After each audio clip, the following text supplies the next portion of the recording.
آئیے اب سلطان صلاح الدین ایوبی کی کہانی بھی سنیں۔ اسلام کا مجاہد اعظم، یہ حلال اور صلیب کی جنگوں کا ہیرو، اور جس پہ امت اسلامیہ کو آج بھی ناز ہے۔ اس کے زمانے میں ریجینالڈ بدبخت ایک انگلستان کے شہزادے نے حاجیوں کے قافلے کو روک لیا اور ان کا سامان لوٹ لیا۔ انہوں نے کہا ہم حج پہ جا رہے ہیں، تو نے ہمارا سامان لوٹ لیا، ہمیں جانے دے۔ تو اس نے دریدہ دہنی کرتے ہوئے کہا بلاؤ اپنے نبی محمد کو جو تمہاری جان چھڑائے۔ بس سلطان صلاح الدین ایوبی تک یہ بات پہنچی تو میں نے تاریخ میں پڑھا کہ وہ دانت پیستا تھا، اس کی آنکھوں میں خون اتر آیا، اس میں کھڑے کھڑے قسم کھائی کہ جب تک اس ظالم کو کیفر کردار تک نہیں پہنچاؤں گا چین کی نیند نہیں سوؤں گا۔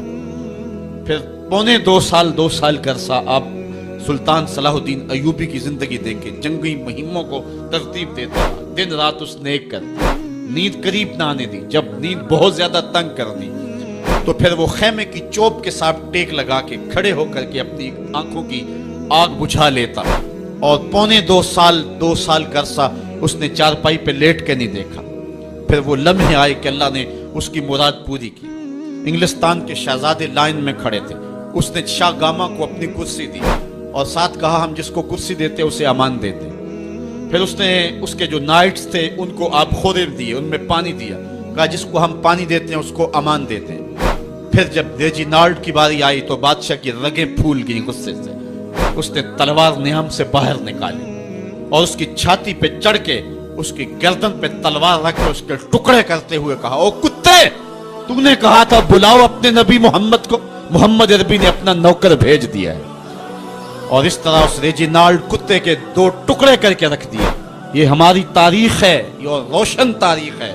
ہمارے اسلاف، ہمارے بزرگ اس دور کے شہنشاہ، اس دور کے بادشاہ اتنی جرأت اور اتنی عظیمت رکھا کرتے تھے، اور آج ہماری کمزوریاں نے دشمنوں کو دلیر کر دی ہے۔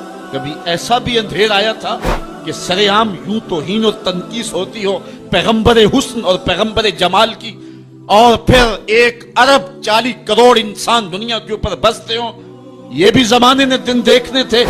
تو امت مسلمہ کی موت واقع ہو جائے اگر حضور علیہ السلام کی توہین باقی رہتی ہے، اس لیے امت کو پوری قوت کے ساتھ کھڑا ہونا ہے۔